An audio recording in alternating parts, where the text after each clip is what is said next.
ยามเหลียวได้เกินยามถอดยามหยาดยามหลียามจ้ายามันเป้โตซายามันเป้โลภายามันเป้มานะยามันเป้เกกิกซายามันเป้ถึงหน้ามิกท่าตามโมตังเสียงยามกัดยามเย็นยามจินยามสายเขาเป็นยามันดีถอมยามันดีมัดยามันตลาดติหลักเนินเนยเป้แสนพีตังโมตังเสียงเป้ยันชูปูซาป่าป้าตังโมตังเสียงเนาะกาเปลี่ยนเมี่ยมหลีนั่นเปลี่ยนเลยมาคลองล่องหลีนั่นเลยมาหันยาวอันนี้กะวันตาเมื่อนาชีจึงเปียดป้าชีหน้าเปียดป่าชียมกากึกป้าตะกาศธาเมียตังหมดตังเชียงอะไรมาห่มหอมจอมกันเนาะมาป่องป่าจานเจื้อนถึกไรตานเจื้อนจานถึกไรหลู่เลยมาปูโจสกิจกรวาธรรมะสวรรค์ตราพระเป็นเจ้าได้เป็นสุตัวกว้างสุตัวเมียเขาตังหมดตังเชียงเนาะก็เพื่อว่าพอกู้สาวเสียตะกามลีเนี่ยก็ปีหลายเดือนก็เดือนเห็นหลายเนาะอำไรมาโหปั่นกันอำไรหันกันอำไรทบกันอำไรยากันนั่นก็เพื่อว่ามันเป็นปีรูดปีลอยเนาะเอารูดกันลอยกันไหนมังพวกมังขาก็ตะกาสะท่ามว่าใครมือผิดมือปังสีตาก็ชำเปลี่ยนกำป้นที่เอาป้นกับป้นมาป้นป้นมาถึกยากันกำไรกำเตี้ยเอาเนี่ยว่ากำเล่ช่างตั้งตอกกำมันคุณก็เปียวนางก็แก่กำมันไรนี้ธรรมะชาวนาตะลาเลยตอกเลยเป้ามาหอนเอินนายเยกู้สู่ตั้งดีแล้วไหนปีได้เล็ดได้เหลือนได้เฮ็ดไรวันได้ก็เฮ็ดไรเนาะปีนั้นปีนู้นว่ามันแก่หนาได้ปีหลายปีได้เฮ็ดปังปล่อยตะลาเนาะปางอันเขาไรดูไรต้านวันอันเขาไรดูไรต้านเดือนอันเขาไรดูต้านนั่นแก่เหตุเปิลยาวเนี่ยว่ปีนั้นเขาไรตาหน้าดีศีลาดีสมถะดีนั่นเป็นปีอันแก่เปิลเรือนนั้นเขาไรตาหน้าดีศีลาดีสมถะดีนั่นเป็นเรือนอันแก่เปิลวันนั้นเขาไรตาหน้าดีธรรมะชาวหน้าดีตาหน้าดีศีลาดีสมถะดีนั่นเป็นวันอันแก่เปิลเนี่ยว่าเขาได้เห็นเดือนอะไรก็ย่อวันอะไรก็ย่ออันเดียนวันอันแก่เปิลเนาะที่อะไรมันที่แก่เปิลก็เพื่อห้ามชูตันเฮ็ดน่ะคนโลกาเอาเนี่ยเนาะมังปอกก็โลกาโลไปมังปอกเหตุการณ์ตาหน้ามันตันจ้างมันตันกำนั่นน่ะเพราะว่าเขาตันใดเหตุเนี่ยก็มันเปลี่ยนวันนั้นแก่เดือนนั้นแก่ย่ามันแก่เปิลเนี่ยตะเขาตั้งหมดตั้งเสียงเนาะจะอ่ำเจอเนี่ยก็ว้วนเนี่ยชวนเอาเช่นเจ้าหังเผงมันเนาะเมียวตาลาในถ่อมกำเหลียวป่องเจอกำเหลียวในเผยความเจอเจ้าร้านตายก็เนาะก้อยกระถ่อมมาวันนามาตีป่องเจอมาใกล้ถ่อมตาลาเนี่ยก็จีเขาสีชาเขาอยู่กว่ากินกาตีป่องเลี้ยงเจียงเจอมาเนาะว่ามยามถ่อมตาลาได้เตี้ยตั้งเช่นจ้ำป่องเนาะเพราะหยองกำเหลียวเพราะไม่กำเหลียวเพราะขี่กำเหลียวเพราะเปิ้นว่าดีก็ยุ่มกำเหลียวโขกำเหลียวเปิ้นว่าดีโขเนี่ยก็สะโพกกูรูกับกำเหลียวเบี้ยมดีเจอตาลาเพราะมีเจอตาลาในเจียนจ้าไว้กำเหลียวเพราะว่าวันวาดีเนี่ยก็ดีเตี้ยมีตังวนเพราะวันว่าขี่เตี้ยมันมีตังวนเนาะไปกับป้อมยามยินตาลาในตังวนเขานั่นมันเปียเนี่ยมันวนจอมตาลานั่นมันเป็นวนจอมกามาสกากาบกู้สู่อากู้สระกามสองป้าเนาะบ่ว่ากู้สู่เขานั่นมันมีเอาเนี่ยเปิ้นลายบาดตาลาเนี่ยมันถึงใครถ่อมใครยินหนูกำเหลียวเนาะบ่ว่ากู้สู่ปรมียมขามเนี่ยเปิ้นว่าตาลาบ่เนี่ยเขาก็กลางจากเขาใครว่ากำเหลียวเนาะตาลานว่าก็ยังหูตีปวงนี่เก่าในใครว่าไว้กำเหลียวหูปืนห้อยสังปืนวายหยังเมื่อก่อนไหนว่ากำเหลียวเนาะกำได้ผ่านก็สัมป้าหลาป้าเอาชัวเผาเฉียงเอาจ่าเอาสัมใครสัมบุกเกเรปีชิวนาว่าจ่าเอาใครว่ากำเหลียวมาพอใครถ่อมตาลาอึบกินเนี่ยทำอะไรก็ว่ากูในโลกเก่าเนี่ยมันเหมือนกันเชียงนะก็พอพ้นว่าลูเนี่ยมันเตี้ยรอผ้ามีตาหน้าไหลเนี่ยเนาะพ้นว่าแจ้งเลยกำเลยสัมบากูอึบกินว่ากำศีเนี่ยมันได้ใช้เนี่ยก็ทำใกล้จางเปลี่ยนเนาะเพราะเขามีเป้โตเป้โตซาเขามีสีลาไหลเนาะเพราะเป้รอผ้าก็เขามีตาหน้าไหลเนี่ยเราตะกาวเขาว่าเมื่อไหร่ตะกาวภาษาสีเดียวเขาเนี่ยก็ซ้ำใครถ่อมใครยินเทียงกันว่าเงิน7 นิ้วเนี่ยว่าบอกปันเขาบุญเจ้านรดนากาหมวนกันมาเมื่อไกลนั่นเขาปั่นเงิน7 นิ้วนั่นจองไปกับจับกาถูกหัวอะไรก็เนี่ยเนาะก้อยกาพวกเขาในโลกาอันเกิดมาทบนางาศาสนาพระเป็นเจ้าได้เป็นก้นกรรมดีมุนเนี้ยเนี่ยว่าก้นธาตุดีเจรีมุนดีกรรมดีเต้แต่เขาว่าก็ศาสนาพระเป็นเจ้าปู่มาเฮือปื้อสถานหน้าสิก้าก็เพราะว่ากรรมเขาหมุนห้อมขามกรรมห้อมเกิดในเรื่องเขาก็เกิดเป็นต่างภาษาก็จิตนาสถานนั้นมียาวเปิดหลูเปิดตาเรายังเสียหลายย้อนเปิดรู้ก่อนนะเนาะก็ในเพราะว่ากรรมเขากล่อมเถิกลึกๆมาเกิดเป็นนักพวกข้าภาษาก็ย่อปานโอปานนี้ครับเพราะเป็นป้อยหลุยป้อยตาน่ะก็ไม่ถึงมาปานลูกปานล่างไว้วาง8 ม้วนปุ๊บเป็นเชียงเลยก็เข้าต่างภาษาก็ซ้ำจางมีเอากรรมมันว่าได้มันมีตีแต่หน้าเปิงนึงเนาะเพราะมีตีแต่หน้าเปิงในได้เจ้าสังเหตุว่ากามเยาว่ะก็เกิดจากเขาว่าเนาะกู้ส่วนได้เป็นการตั้งเหลียวกามันว่าได้เป็นเอาเฮ็ดจ้างเอาตั้งเหลีนั่นทางเผิงมาน่ะเนาะพวกเราในโลกาในหาไว้อุจจาพันตาปีจิต อันว่าเนี่ยมันมีหลายจ้าหลายเมียวกันเนาะเงินเขาเนี่ยพวกอะไรมาได้เด็กเอาเฮ็ดสังก้อยๆเนาะเนี่ยอะไรมานำก็ถูกอะไรแจกไว้พองอะไรมาเกตมาเลยใจมากี่ก็เลยแจกไว้พองเนี่ยเนาะ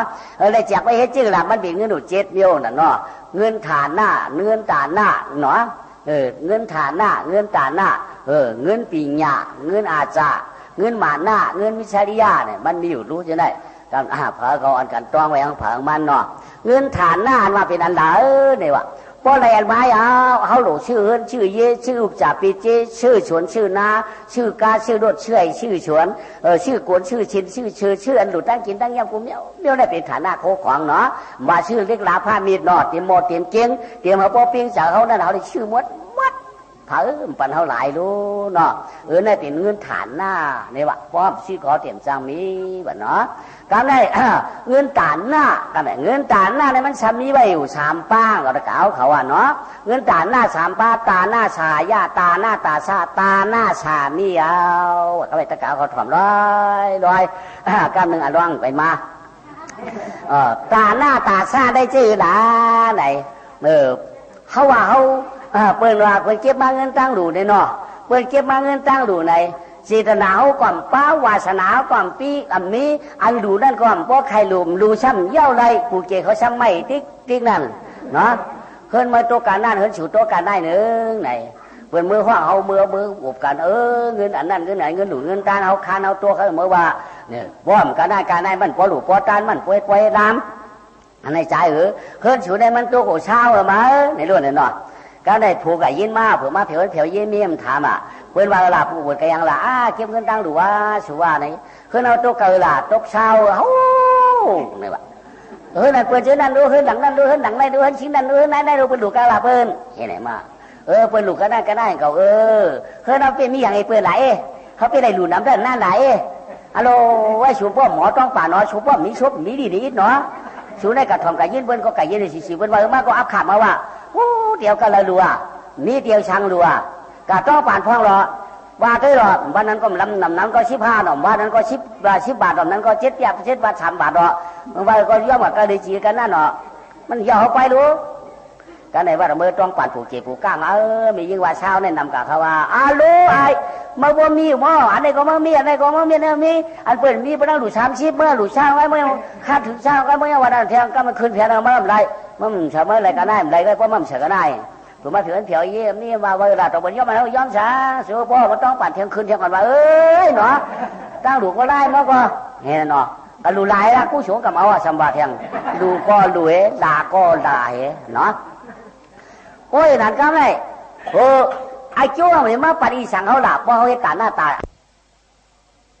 อะไรมาปั่นเขามีลูกก็เจ้าไรใส่หมื่นเพราะเจ้าคืนน้ำไข่ล่วงว่ะเพราะเจ้าล่วงไข่คืนเพราะเจ้ากลางหัวป๋องจานว่ะเนาะเพราะมีเป็นตาหน้าต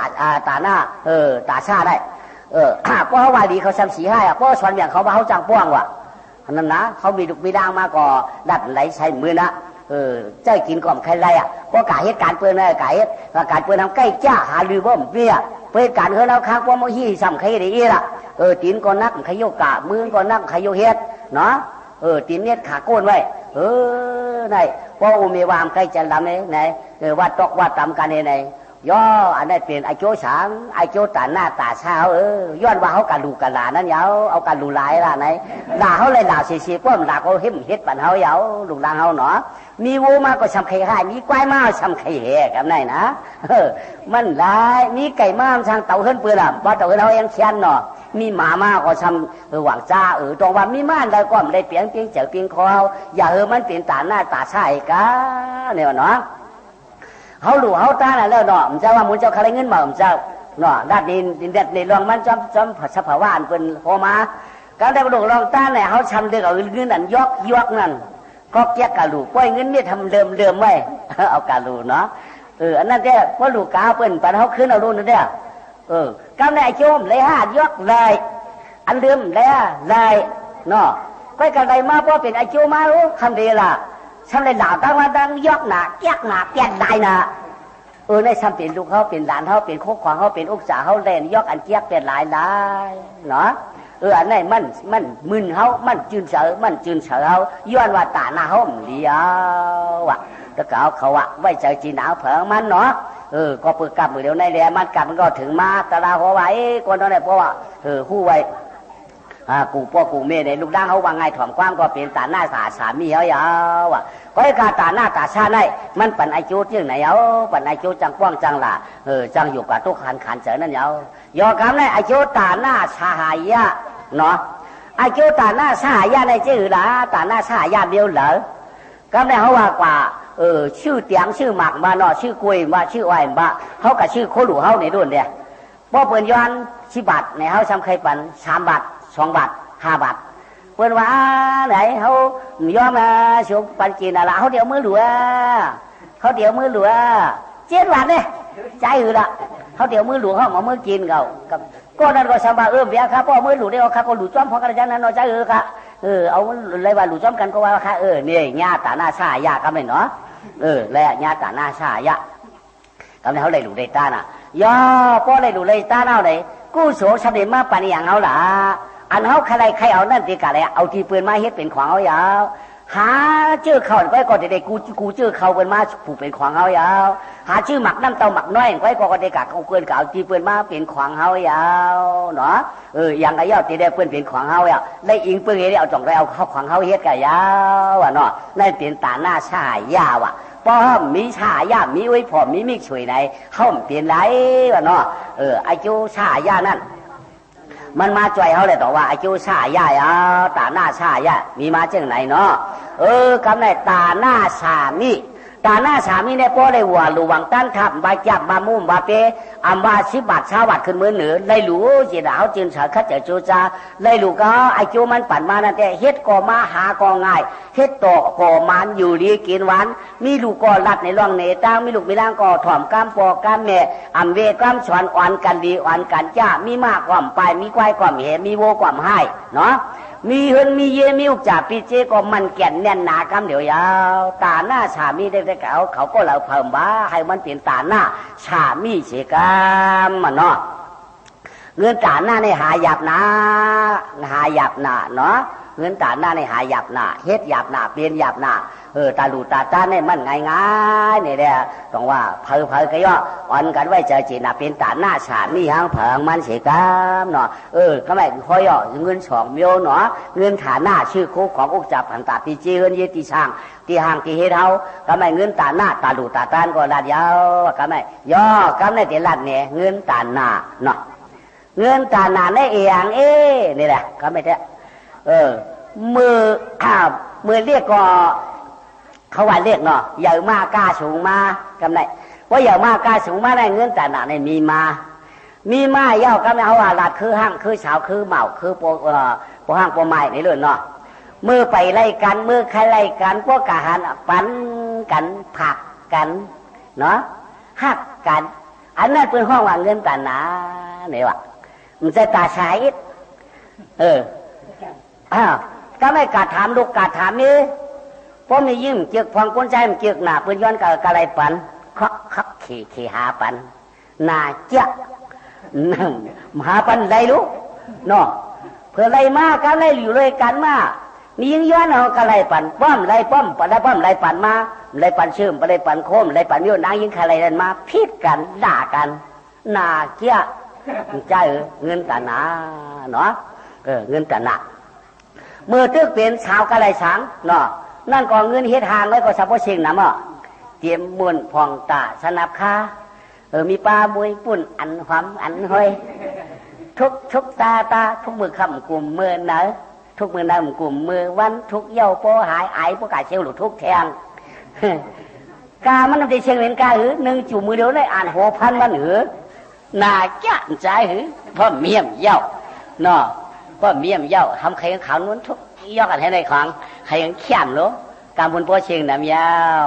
ต้องว่าเงินตาหนาได้เป็นเงินตาหนาดังหมดเนาะ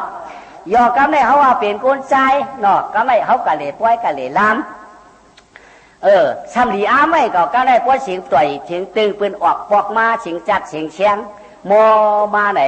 มียิ่งก่อนเจ้าเรียกออกมาห่างหลีผังเราไว้ที่ว่าอะไรเก้าก่อมเก้าเขาอยู่ไกลๆเหตุตัวอีกไว้ย้อนหมักตาเพื่อนเฮ็ดความออกมาเงินตาหนาเขาก็ปอกออกมาดักเอายืนปันกำเหลียว sợ đi sợ đai chứ không mi miêu cả sợ bắn miêu nại kia nó chứ không mi co cả sợ tàng coเพื่อนเอาเหตุการณ์ว่าก็เขากับเสือปันจีเขาก็ต้องกับเหตุมันหนาว่าหนาเพราะเสือจีเขาเตี้ยๆมันก้มกูมีหล่ารู้ฮัทว่าก็นั่นเหตุนั้นเหตุไหนเอาเนี่ยเป็นเงินตาหนาเช็กินก็ไม่ได้กินข้าก็เพื่อนนะเขาเพื่อนเหตุการณ์ชิโร่หันเจอข้าเฮไว้ยาวใช้โอ้มันหนาวันหนาสั่งชื่อเขาไก่ไฟเลยเขาชื่อตั้งกินเมื่อจูลูกจูเมียรู้มันหลีว่าหลีไปว่าชื่อลูกจูเมียตัวชั่วพยายามชื่อเลี้ยงมันหนาเงินตาหนาเนาะในเป็นเงินตาหนาวัตกาวเขาว่ากูก็กวนพวกเราพาเชื่อมาเนาะว่นเอาหางเผอมัน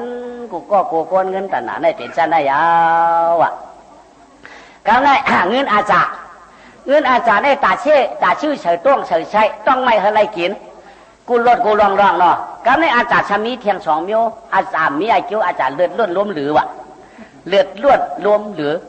อาจารย์เลือดล้วนนั่นเป็นยาชื่อกินเราเนาะเพราะว่ามันกินเราเมามาเลือดก็ล้วนมาจามมาอ่ะกูก้มกูตายไอ้ก้มกูไอ้มาก็ไปนะกูเกะกูคุณกูมุนเจ้ากูพระราชสังขารก็ได้รัดกาเจรีนะย่าไหนอ่ะหนาหางเบียนว่าใครเผียวผ้าหมัวตั้งแก่นมันกลัวเนี่ยเนาะขี่เตะห้าป้อมกว่าอะไรไปนอนกลางตาเพื่อนเอาไก่อำจางว่ามาเด้สบายมาแทงเพื่อนอันนั้นเป็นเลือดล้วนว่านั่นเลือดล้วนว่านั่นนะว่าเลือดล้วนมาเลยมาเอินมาเยก็มีว่าก้อมทอมพามันทอมอันนั้นตัวชามันจังมีมาจังว่าเลือดล้วนนั่นหลายอย่ามันเป็นเหตุการณ์เนาะเขาพอจอมหนังตรามีนั่นอะไรสั่งสอนสูงมากตู่เขาใส่เขาเนาะอย่าไปกินอีกในพระเป็นเจ้าเตี้ยว่าก็ให้พ้นห้องเที่ยมว่าเนาะก็ให้หมอกินเนาะจอมศีลก็คือได้พาศีลในกรรมเนาะเขากินเลยเขาพิษเปืนเขากินเลยเขาพิษเดินพิษยีเขากินเลยเขาพิษมีพิษตู่พิษจ่าเขากินอะไรก็เขาต้องไว้พอกินก็เขาหมออยู่หมอเช้าพอเมาก็เขาหมอไว้เจอไว้ตู่เขาอะไรเนี่ยเขากูเลยพิษเปืนเนี่ยอันนี้เขาหมออยู่หมอกินเนี่ยมันพิษมันเมียนจอมศีลก็จอมผาศีลในกรรมนี่เนาะมันเป็นการตั้งดีอยู่มันจังเป็นแหงเอาเนาะพวกเขากินเลยพิษป้าเปืนเนี่ยเพื่อเชื้อพิษศีลกรรมพิษป้าเปืนมันหยาบบอกว่าเลือดล้นนี่วันนั้นเงินอาจารย์เลือดล้นเนาะย่อกันเนี่ยอาจารย์ล้มหรือกันเนี่ยเงินอาจารย์เลือดล้มหรือในกินอะไรกินยากันไหมเพราะกินยาอีมาอุบเด็ดทนเนี่ยกล้าว่าแถวเมืองเขมเมืองมันเมืองกะลาอาเตียนมันก็หันมาป้อมใครมีเก่าเพราะอะไรเฮ็ดนาก็เจียวเยี่ยวน่ะเพราะอะไรกว่าก็เจียวเพียวน่ะเพราะอะไรเฮ็ดก็ใครเคลือบคัดคือกัดขอก็เป็นปู่เปืนเป็นมั่งเปืนเป็นหูนาเปืนมั่วน่ะเนาะเพราะอะไรเฮ็ดการเพราะอะไรใครเคลือบการก็เขาง่ายเพราะอะไรคือมาคือมีก็ง่ายเพราะว่ามันลมมันเตี่ยมมามันเหลือน่ะมีก็อุบลงกาเที่ยวนะอันนั้นอาจารย์เลือดร่วมเหลือนั่นพวกเราเขาก็อันกันแย่ทั้งเผามันเอกรรมเนาะอย่าเฮมันเปลี่ยนเอกรรมเมียวกาอาจารย์เลือดร่วมเหลือได้ทางว่าเทมีสัมปะผานทางว่าเทหางงานสมังจ้าที่ว่าตามตาเตโจสัมตุกขาจอมันก็เพื่อว่าพอใกล้กินได้นอนลึกเห็นลูกลายเนาะเปิ้นว่าเป็นคนเจ้าอยากเจ้าเก็บมีเงินเขาควรกินมันมีเนาะเจ้ามันคนขายเนี่ยมีคนเจ้ายาได้แก้วคนกินยานั่นคนรวมหรือเนาะสองว่าสัตย์ยาเผิงมันอย่าเป็นคนรวมหรือกันนี่แหละในเป็นเงือกว่าตลาพระเป็นเจ้าสั่งสอนสูงมากเฮาคนเอาหมอหูลองอยู่ลองกินปักพังปืนกวนเขาเป็นคนก็หนึ่งอันว่านั่นเขาเป็นคนเจ็ดคนจังเขาเป็นคนพระราตลาสังขายตะกามุนเจ้าก็ตะกามุนเจ้าเป็นข้าเจ้าคนขุนเนี่ยเขาป่องเจอเช่นนั้นแต่อันล้มเหลือนั่นผาหมอเวก็มันดีนะนี่ว่าเนาะมันลีน่ะก้อยกับผาหมอเวเพอผาจะปอเนาะเดี๋ยวกันนั้นนอนนานดับเลยช้ำนานตื่นนั่นเอาเจอได้เพลก็เอาเข้าช้างไว้น้ำโมโหเจอเนาะคันไรแนวเงินตาหน้าเงินฐานหน้าเนาะกำไรเงินอาจารย์เดือดล้นล้มหรือกำไรเงินปีญ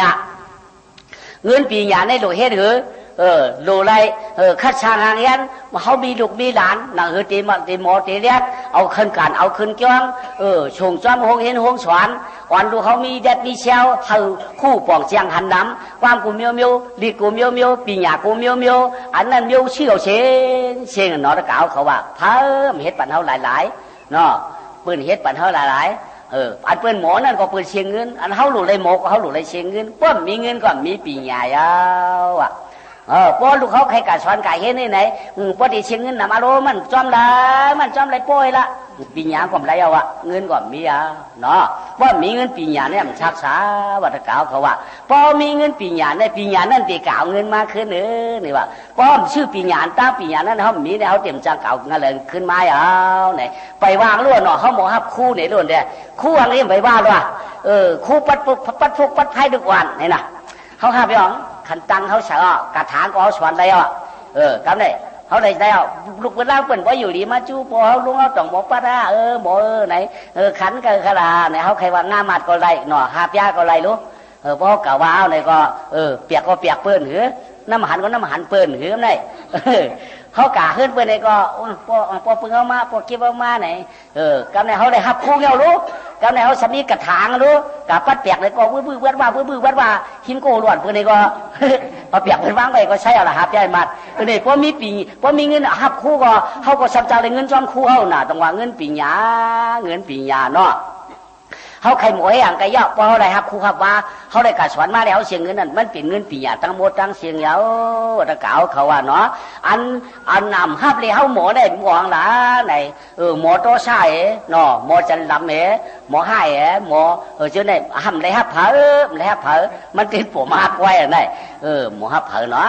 โตชาหมอหับวิชาในห้ำหมอหับเผอมันปั่นมาคอยเขาอันห้ำไม่ได้หับเผอนั่นเขาหลูไว้มันไก่เขาดึงนี่เนี่ยต้องอัตราพระเป็นสอนเขาได้หับได้เขาเป็นกู้สูตีเขาเป็นปีหยาเขาได้เขาตัวเขาจัดเขาก่อนตามมือนะเขาเลยมีเงินปีหยาเนี่ยว่าเนาะกำในหนึ่งตาหน้าสองตาหน้าสามอาจารย์เนาะสี่ตาหน้าห้าปีหยาเนาะย่อกำได้ชาวเดมาใครแทงเงินหมาหน้าเนาะเงินหมาหน้าในเงินด่าง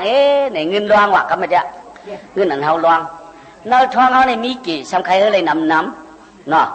เขาอย่างไรย่อเพราะว่าเงินรวงเนี่ยมันถึงใครเปี้ยไปหรอกกำเหลียวอ่ะใครเปี้ยเปิ่นกำเหลียวไปบ้านรอตามเยอะละรวงที่นักการโทษถามตัวไอ้ก็ย่อใครเขาเป็นอันเขาเทื่อวงกำเหลียวเขาโทษหวยในเขาโทษเมื่อใครเตื้ออันเขาโทษกำเหลียวอ่ะเพราะมันตื้อมาก็อาราคาเขาก็ชำชูเมียวอ่ะนั่นชูจะได้ใครเมียนกำเหลียวย่อกำได้อันเขาโทษถีนั่นไปนั่นดูก่อนละเปลี่ยนว่าเอาเพื่อนผุยว่าก้อยการใดเฮ็ดเอาได้มีเตยตาเขามีอยู่ในจากเขานั่นเนาะเงินรองไพ่เนาะเงินรองไพ่ได้เป็นเงินหมาหน้าเขาป้าเขือ4-50เนาะเขาป้ากา4-50ก็ไม่กันนั่งเห็ดร่องอ่ะก็ได้เผื่อการนั่งเห็ดร่องก็ได้หวังมาเขาใครตีมาแทนมาหลายอ่ะที่เฉยแต่อันมาเป็นต่างก็ยับหมามาเอาที่เตี้ยมันเปี้ยเปิดนั่นน่ะโฮมเปี้ยโคนเปี้ยโฮมเปี้ยว่ามันมาอันใดก็เป็นเลยก็เป็นหือกำไรหยาบหนาวรู้กำไรพอชูมาทำกูเปิดอ่ะมาปั่นเทียงกันหน้ารู้มาปั่นเทียงกันได้รู้กูคนกับจ้อมกันเปิ่นเมียงกับกูเจ้าเตียงเปิ่นปันกำไรป้อมปันมาหมันหน้าเขาเมียงเอาแก่เนี่ยเปิ่นอ่ะรู้กูกันได้ป้อมไรเมื่อหน้าเลยป้อมไรเมื่อควายห้างรู้ป้อมไรเมื่อขึ้นห้างรู้เฮ้ไหนมาเหรอเปิ่นเอาเปิ่นปันเอาเปี้ยนั่นแหละที่เมื่อหน้าเขาซ้ำปันไรน่ะที่เต๋อหมาหน้าเขาแก่ตัวเปิ่นควายมันเสือ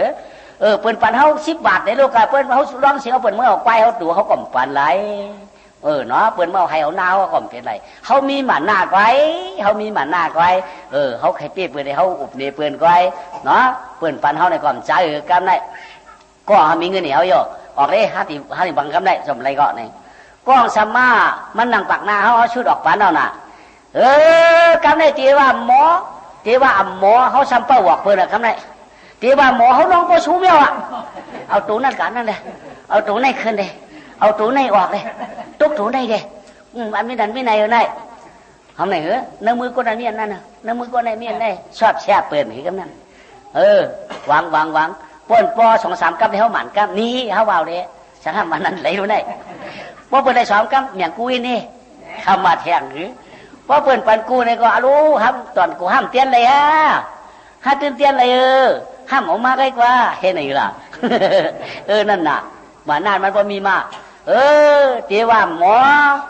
เขาปวดร้อนต่างๆยาวตีว่าหมอเขาปวดชุ่มยาวอันนั้นเขาสัมเปหัวเปิลเนาะเพื่อถึงมาตีกวาดก็ไม่ชี้กวาดทำใจ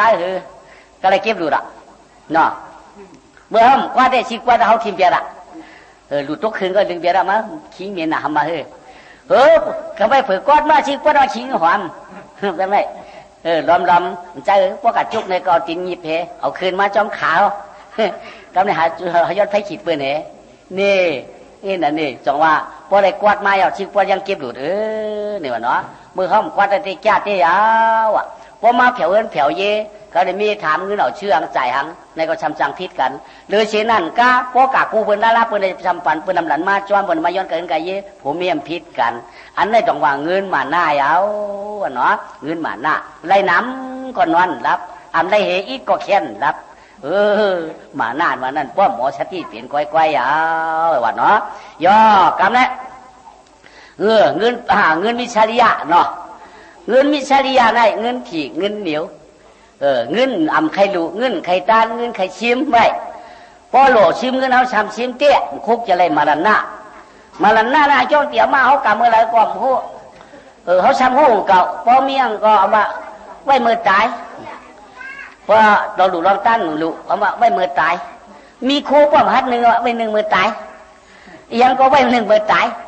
มีเงินมีต้องอันก็ป้อมดุมตั้นอ่ะพอตายมันจะเอาสังคมตัวมีเงินเลยเฉพาะมาโกมตัวคนตายพอก่อนให้ได้ปอกไม่โกมตัวเมื่อวะย้อนว่าเขาทีเหรอมีหนามะโลโวมีกว่ามีเฮินมีเยมีหนออุกจับปันกับพิจิมีกำไรหัวเงินคำจันนั่นเนี่ยมีอะไรมาละนาโลกำไรมาละนาเอามาทบยากันมาจันเอารวมองน่ะหามือลูกเมียโลนอนเดียวน่ะเอาสังยาก่อมแค้นเอาสังเปียนก่อมหายผีตายมาจำติ๊กเดียวน่ะกำไรปีน้องห้องกันมาคำกามเขาสันดัดโบบีโบวาลัดก่อมป่องรองป่องไล่หน้าหางห้องว่าคิงนั่นไอ้นั่นไอ้เนี่ยหลวงก็นั่นหลวงก็ในว่ากะห้องมาปีน้องก็ติ่มเฮือนเพียวเมื่อปู่กี่ปู่ก้าวใจหรือเนาะเคยก็มามังกรว่ากะตั้งดีแล้วนะยายไม่เจอก้อยกะเงินมาโลมีเหลือก้อยละคำมามีเหลือก้อยละปู่ล้วงป่าเห็นว่ามันบอกเพื่อนปู่เป็นงูเป็นน้ำเปียดดูหน่อยเพราะมันบอกว่าเป็นงูหลวงเป็นปีกตาหลวงมั้งได้มีอะไรบอกได้เห็นเลยน่ะใจไม่ได้เชียงเลี้ยงใจเลยเนื้ออันจี้ขึ้นข้ากับเอาน่ะมีในเกือบข้าเยอะให้กล่าวมามีเตี้ยจี้มาในเฮือนหนองมีจอมจักจีนตินพางโยในของเอาขาชอกออกมามีเตี้ยมากองไว้จี้มาของมีใจพี่ไพโยกับโคตรด้วยมีเตี้ยจี้กับลงกลางตารางคิดมีแต่กองพื้นเงินฝังไว้แต่คอยถึงข้าโยข่าวมาหมดหรอกเอามากว่าไปมันเอามาแต่สินค้าก็มาแต่สินพื้นเงินก็มาก็หิมผาก็มานะตึกนะเก่ามานะเจ็บนะเจ็บข้างก็มาแต่พี่ไฟไม่ในกล่องในมัวแล้ววะเห็นไม่จังว่านะเห็นไหนฟังคำไหนน้ามาโรตีปันเผยให้มาโรตีปันเผยวัวนี่ปันลูกใจควายนี่ปันลูกยิงไปตายพวกนี้จู่หนอหือคำไหนเมื่อให้ย้ำผวนรู้จึงห้ามรู้ห้ามคุกจะได้เมื่อให้ง่ายเด็ดไม่รู้จึงห้ามตานเขาบอกกันอย่างช้ำฉาห้ามเห็นหลุมตานเพื่อมาตีตายมาง่ายจวนเมื่อทำไงกำพร้อมให้ว่ะไอ้เจ้าเป็นให้ใครได้ให้เนาะก็ได้ใจก็ได้กันเนี่ยไม่จะไม่ค่อยลาคนนั้นปันนั้นแน่คนนั้นได้ปันคนนั้นได้ปันคนไหนพอเจ็กเชียงเอาอะไรก็มาเป็นความใจเนาะแค่ลาผัวลุงเงือปลาผมว่ากาตาที่ทั้งงานน่ะใหญ่ไม่เจอรับเนาะใหญ่ไม่เจอเพื่อนเอาแล้วลูกคือได้ไม่เจอล่ะ